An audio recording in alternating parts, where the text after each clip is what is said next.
My name is Donald Danroth, Sales Coordinator for Lumex Instruments Canada. I will be navigating you through today's webinar. The key speaker for today's presentation is Gabriel Martinez from OneCare Diagnostics. OneCare Diagnostics is one of many CLIA-certified labs that was able to validate through emergency use authorization. To achieve this, OneCare Diagnostics validated by doing laboratory-developed tests using Lumex Instruments microchip-based real-time PCR technology for COVID detection in saliva samples. If you have questions at any time, please feel free to write them in chat. All questions will be answered at the end of the presentation by OneCare Diagnostics, Gabriel Martinez or Ryan Nunley. Also joining us for live Q&A is Lumex Canada's CEO, Dr. Maxime Slyadnev, and Head of Life Science, Dr. Sikander Gill.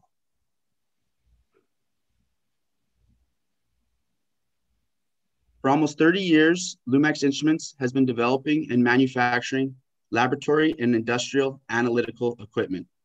From the beginning of the company, we have developed, manufactured, and sold more than 20,000 instruments worldwide.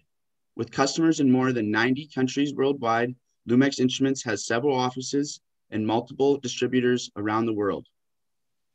A significant number of our applications are developed in accordance with international standards such as ASTM, ISO, EN, and EPA. Today's featured instrument is microchip-based real-time PCR analyzer, AriaDNA. Thank you, and that's all from me. I'm going to hand it off to you now, Gabriel. Thank you very much. Thank you, Don. Next slide, please. So OneCare originally started as for a need of testing for COVID. We started with antibody testing. It was quick and fairly reliable in the short notice that we had to put something together. This was in April of 2019. We then progressed to doing antigen testing and real-time PCR using Abbott's instrument. We were looking for something that was a little more robust and could do a wide variety of PCR. And we partnered with Lumex to help them develop their protocols for clinical testing. Next slide, please. So, we have a team of experts in analytical testing.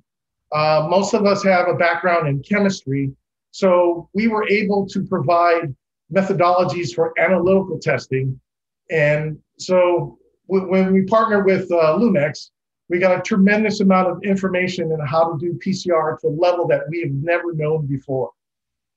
Next slide, please. One of the things I liked about Lumex's instrument was that the fact it was small and portable. The fact that our wells are only 1.2 microliters means you can use a minimal of reagent. So for us, normally our sizes of our aliquots come out from doing somewhere between 2 and 4 microliters, but we only dilute it up to 6 microliters. So we're really using very minimal reagent. For the master mix we normally use, the Quant Bio, we only use 1.5 microliters. So we can actually minimize the use of the reagents and still be able to perform adequate PCR. As you can see here, some of the basic targets for COVID testing, you can do the spike protein, and that's what the antigens test for. But with the various variants, as the spike protein changes, those tests are no longer valid.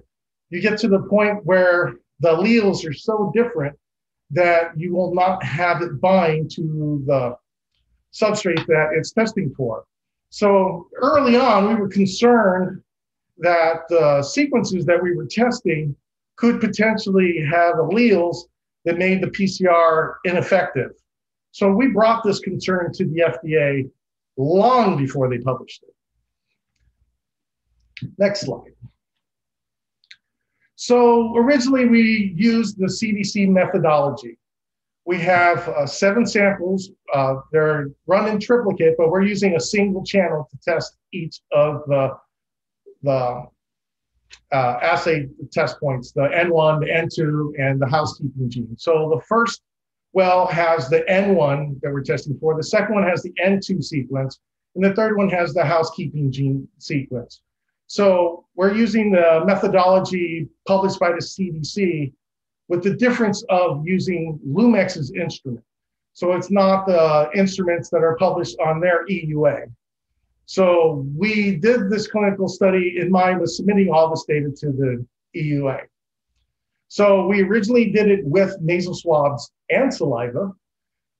There seems to be some carrier RNA in saliva that actually helps out the detection limit on some of the nasal swab stuff from our studies. Then we looked at what was published in the literature. There are various ways of testing saliva. Saliva Direct is one. And they also published a way of testing saliva without an extraction, which I like to call a digestion. Because what you're actually doing is you're heating up the sample so that the kinetics can work for the protease K, and then you're actually destroying the COVID at the 95 degrees. And then we have the LDT, which unbeknownst to most people, I was already working on, and I had so much trouble trying to follow Saliva's Direct because the housekeeping genes wouldn't pass. But I finally modified it so that it would operate at 65 degrees and optimize the kinetics. Once we did that, we were able to see the housekeeping gene and then show that the housekeeping gene was actually there in our extractions. Another difference in LDT2 is we use a heat block. We don't do it on the actual instrument since our microreactors are a little bit too small to handle it. So we have a heat block that we optimize the temperatures at 65 degrees for 5 minutes, a ramp for 5 minutes, and then the temperature of 95 degrees for 5 minutes. So the digestion is very different from Saliva Direct. Also, the PCR is completely different because the cycle times are much shorter. LDT3 is with an automatic liquid handler, very similar to the Thermo Fisher. This is something we're currently working on. Some of our plans are using or doing a validation of the liquid handler using a thiamidine standard, getting the ODs at 260 nanometers, verifying its ability to deliver the liquid, and therefore to combat the saliva viscosity problem, we do a dilution of 1 to 2 to make it easy to liquid handle and then go on to put on the chip. Next slide, please. So back to LDT number 1. In the CDC methodology, we have the 3 genes we're looking at, the nCoV1, and we have the nCoV2, and then what I call the housekeeping gene, the SHRPP30. In this, to get a positive result, you need to have both N1 and N2 positive, as well as the housekeeping gene. If one of the 3 do not show up, that's considered inconclusive. If 2 of the 3 show up, and that's the N1 and N2, you can still consider it a positive.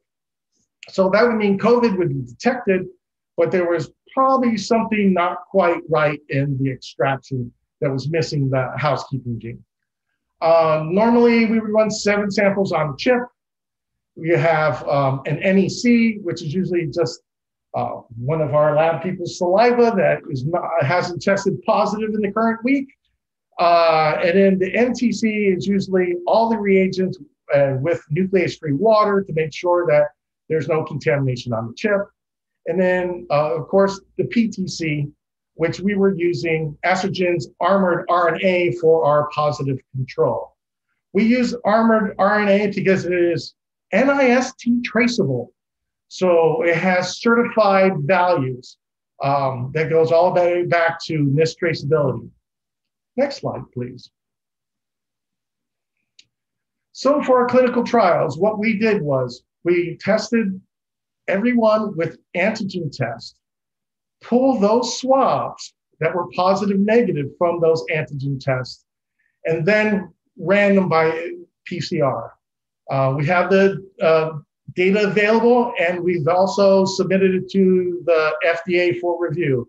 It was a large packet of data. But yes, we have all the data backing up our clinical trials, and we did not have the ability to know the exact concentration of the COVID that was tested. We only knew that it was positive or negative. So we did end up with, I think, one inconclusive out of that batch for the positivity. Also, to mention a little bit about how it was extracted, we used the spin column procedure, and Ryan can explain more at the questions on the exact details if you like. But generally speaking, if you're putting in 300 microliters of VTM extracted from a swab, and then you elute to 50 microliters, you have a concentration factor of 6. So if you take that into account versus the instrument detection limit and doing a method detection limit, you have a concentration of 6 right there, and that's what gives us the lower detection limit. If you were to measure the concentration just in the sample itself, you'd have to do ODs. And everyone knows that when you do ODs, you get a measurement of everything that is absorbed at 260 or 254, the chromophore. So you may actually be measuring not only COVID, but other nucleotides, other RNA, and actually have a false concentration. So unless you do an extreme purification of your standard, you may actually be having a lot less of the RNA. And that's why we chose to use an NIST traceable standard. Next slide, please. So Ryan did a 10-fold dilution from a very concentrated armored RNA. And then from there, we used one of the lower diluted concentrations to create the 2,220 and 2 copies. Of these, we did 3 of each. So we have our average CT values. And then from there, we got a standard deviation for our CT. Now, this particular thermal cycle run runs about 53 minutes, as well as it was optimized for 6-FAM, particularly the fluorophore. So all the alleles and everything that we're testing is tested with 6-FAM. And so it's not a multiplex, it's a singleplex. As you can see there, all positives, verified levels of 2 copies for both N1 and N2. And keep in mind that this is including the concentration factor I mentioned earlier, and the fact that we are only using 4.5 microliters of sample diluted to 6 microliters. So then there's a very, very small dilution factor as compared to other methods where you add 5 microliters and then dilute it to 20 microliters. So there's a smaller dilution factor, and we'll present all the mathematics and formulas for that later in the presentation. Next slide. So once we got the 10-fold, we looked at the 2-fold, and it looks like we were getting somewhere around 15 to 7.8 copies per microliter. Keep in mind that the N1 and N2 perform differently. We seem to think that the N1 is a little more robust, but in this particular experiment, it seemed that we got the lower amount of copies in the N2. Now keep in mind that as we do these dilutions, we are incorporating the concentration factor at the end to show our final LOD. Next slide. So to confirm our LOD, we went ahead and ran 20 samples. And this, of course, once again, is with the Astrogen armored RNA. And as you can see here, that when we looked at the 15.6 copies, we were able to reproducibly extract it with the spin columns. And if you look, we got a pretty good standard deviation on the N1. On the N2, I think it was a little bit less when we did the averages overall. With those 2 in hand, we could perform our calculation of using 1 microliter 1.2 to be exact, of sample, and then calculate that out per reaction. And it comes out to close to 2 copies per microliter. Next slide. So, when we submitted the stuff, the EPA, not the EPA, the FDA, they were saying that wasn't high throughput enough, not fast enough, not enough volume. So, of course, that's what led to the shorter cycle times on the microchip. The other thing is that we encompass something similar to Thermo Fisher's Kingfisher, which is an automated extraction. That also uses protease K, does not use saliva direct at all. And you can do swabs or saliva. So we were doing some detection of saliva samples, and we also were comparing them to extracted antigen samples for the clinical trial for the AliPure. That's still pending. And, as Ryan and I were working on it, we're, like I said, in order to handle the problem with the saliva viscosity, we created a slight dilution, correct? Yes. You want to talk a little bit about it, since this is your baby? So this AutoPure extraction instrument that we use is typically just a bead-based extraction. It's no different than the Kingfisher. It typically starts with 200 microliters of your starting material added to pre-packaged 96 well blocks that come with the instrument or with the kit that is ordered with the instrument as well. The 200 microliters of sample, whether it be saliva, which is then diluted at a 1-to-1 ratio to reduce any type of inhibition that may come about with the PCR of our housekeeping gene, and 200 microliters into the one of the blocks, and that already has its lysis buffer and its protease K. There's 2 additional blocks that also have different wash solutions that are used to clean the lysed cells and the lysed saliva. And then an additional block that is used as the elution that already has its elution buffer preloaded, at which point it is at 50 microliters. So we're looking at a starting material of 200 microliters and a final elution of 50, which is a 1-to-4 concentration of the sample. Once we are done with that, we can go ahead and proceed with the PCR that we use with the Lumex instrument. So I have done 84 samples of merchant marines of a boat that was waiting to leave. And for the most part, it was on a same-day basis. A lot of work. Ryan extracted it. Took me about 3.5 hours to run all 3 chips. Any failures or inconclusives, I had to rerun. So I did the reruns as well. And any failures on any of the QC, those chips were rerun. So yes, I did all of that in 3 hours. So that's, yes, running the 3 chips and rerunning whatever was necessary to meet CLIA standards from our local health department. So we followed all the rules. We have all the data to prove all our LDTs. We've been working diligently to help various organizations test their staff, and our local Benicia High School asked us to test their air conditioning filters for COVID, which was something a little bit unusual because there is no method for it. There's nothing published. No one's done it before.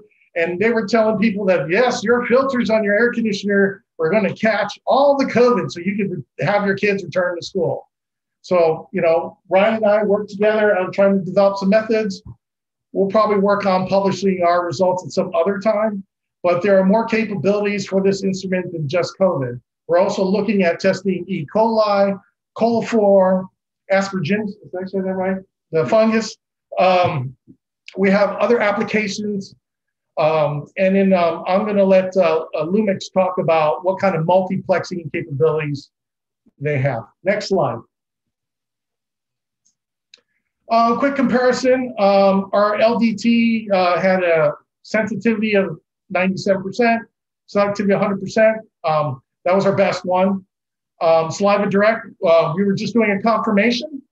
We had sent them tons of data during our little bridging study, weekend after weekend. LDT number 2, our sensitivity is 96%, 100% for selectivity that doesn't use any of Saliva Direct's methodology. And LDT3, we're still working on. We did the clinical trials, but I think we could get a better LOD. We're trying to do the method development to get it below 50. Now, keep in mind, all of our LODs have a calculation difference compared to some of the other publications out there because we're only using 1.2 microliters on the microchip. We're doing the LODs per reaction, not actually the concentration inside the tubes that we're doing. Because there's an actual dilution factor and concentration factor you have to keep in account. And that's the only way you can compare all these together. Next slide. Oh, one more thing. And we're CAP certified. Ryan passed all the blind tests for the state of California. Congratulations on you. As you know, we're OneCare Diagnostics. We do validation, test protocols, contract research. You can contact me if you want technical details, because I can give it to you in very detailed form. And you can contact Tia Majors for sales. I want to give her a thanks for helping validate all those people in Santa Rosa. And because of her, I'll be able to validate my child that is 13 this Saturday. So thank you, Tamia, with your work on vaccination. Next slide. All right, and then our team members are Ryan Lunley, you're our CLS, and I don't know what all those acronyms mean behind your name. Michelle Gaines, who did a lot of testing for comparing with Saliva Direct and other vendors, myself, and Tamia Majors, the owner of the company, and the spearhead of the OneCare force. Next slide. I think I'm going to turn it over to Lumix here. Sikander or Maxim, would you like to say anything? Yeah, let me describe Lumix team. So here on this photo, you see our engineer, Dr. Stephen Howe, then Sikander Gill from left to right, and Rajwan Gill, our spearhead of research and development team, and our product development specialist, Irina Gilimson and Natalia Varankovich. So they are doing the production, and all of these microchips were produced in this clean room, which you see on the background over there. So that's the Lumix team, which delivered the product, developed it, optimized it, and you've heard what Gabriel experience was with this product. Yeah, so next slide, I don't know. Okay, yeah, thanks, Gabriel, for your presentation. Thanks, Maxime. It's question time. Do we have any questions in the chat? Yeah, microphones are now open for live questions.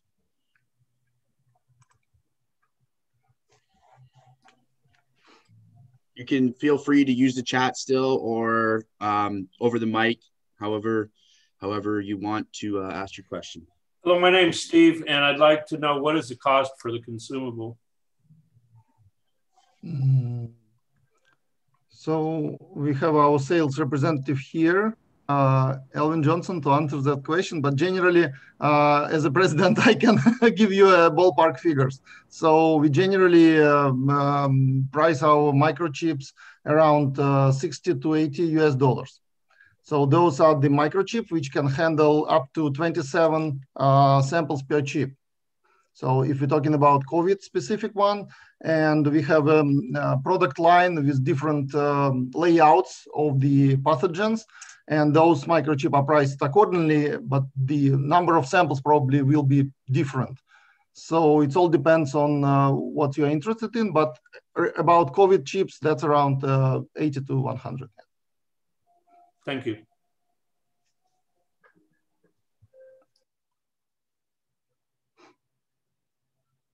Any more questions?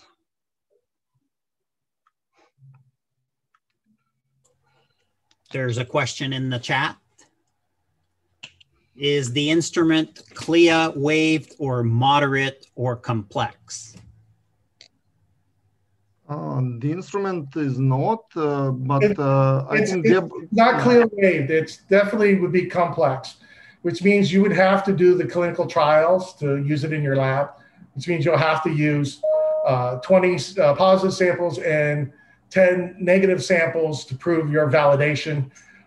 Maxim can provide an IQ/OQ for your instrument, which we developed when we did it. There's a pretty robust procedure to validate the instrument. Works with 6-FAM, the main fluorophore used in the CDC methodology. Mm-hmm. Okay. We have a couple other questions in chat as well. Or do you have anything to add to that, Maxime? Or let me open it up. Just a moment. Okay, so there is one EUA still pending with the FDA. I'm waiting for their response, other than they're too busy to look at it. Yeah.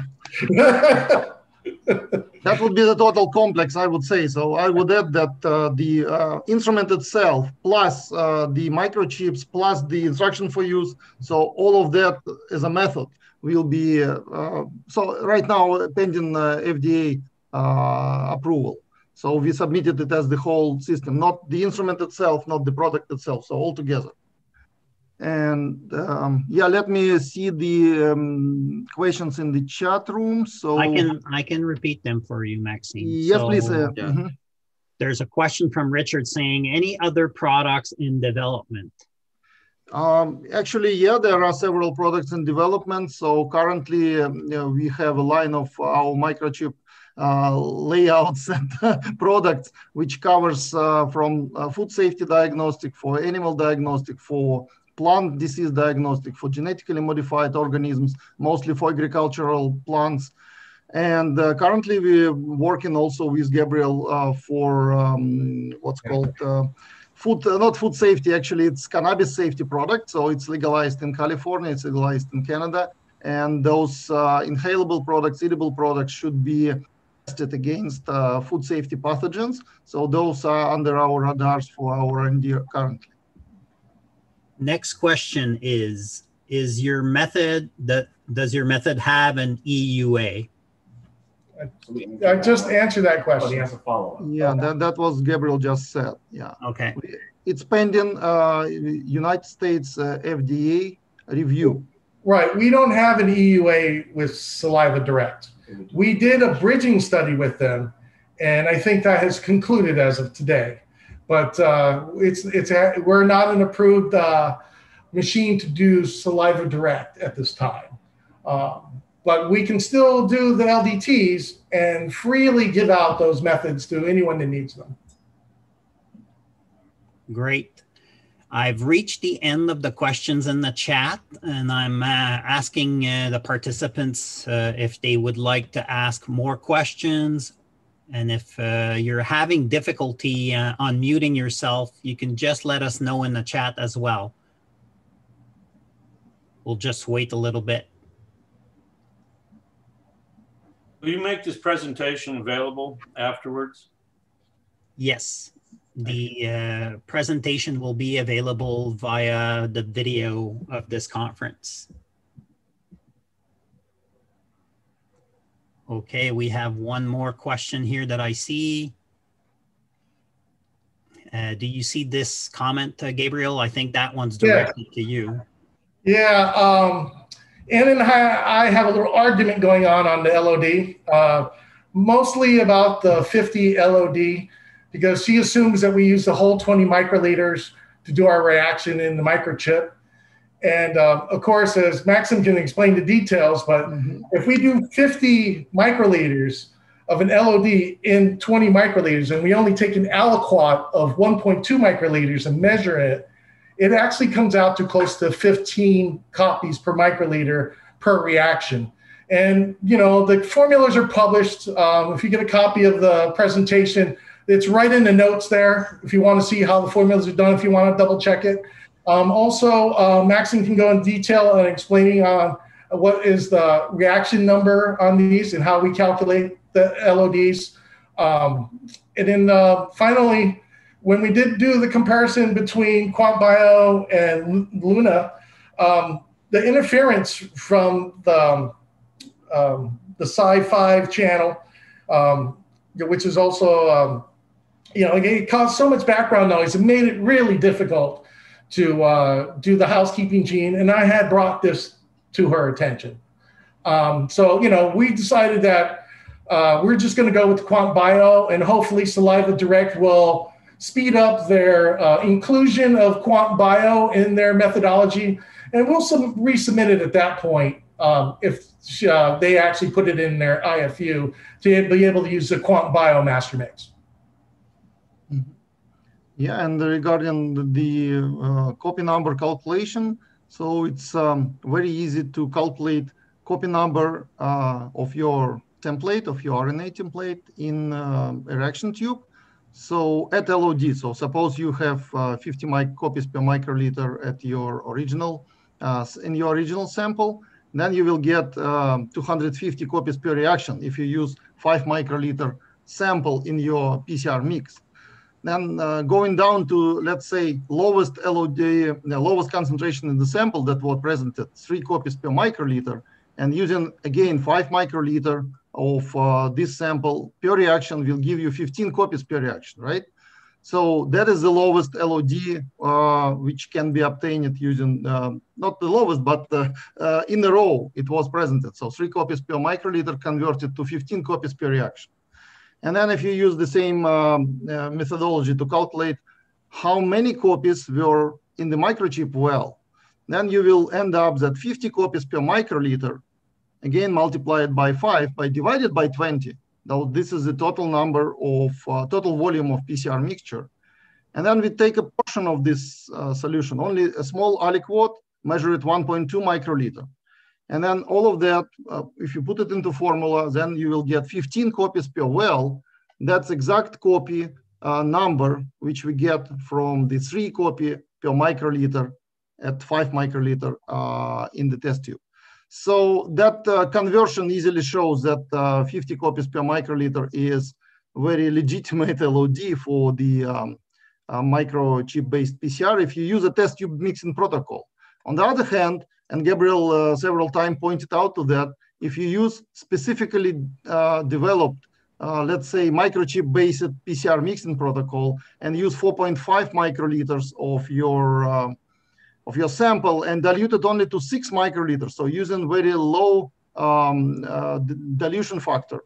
In this particular case, the number of your number of samples, the number of copies, sorry, in your sample will be roughly correspond to what you got in the microreactor. So in my calculation, using this dilution factor 4.5 over 6 gives you like 16.7 copies correspond to that 15 copies. So we're talking about the same number, so it's easy to calculate in the brain. So that's my comment about the concentration sensitivity versus absolute copy numbers per reaction.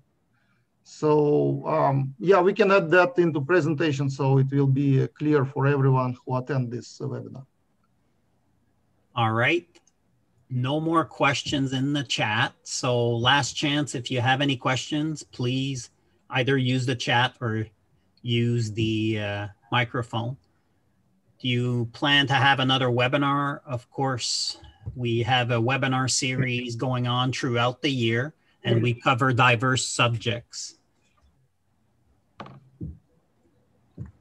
All right, I don't see any more questions, so I would like to thank everyone for participating. And before you log off, would you mind in the chat just mentioning where you're from? Because it's kind of nice to see where people are from, so that we have a general idea of who's listening on our webinars.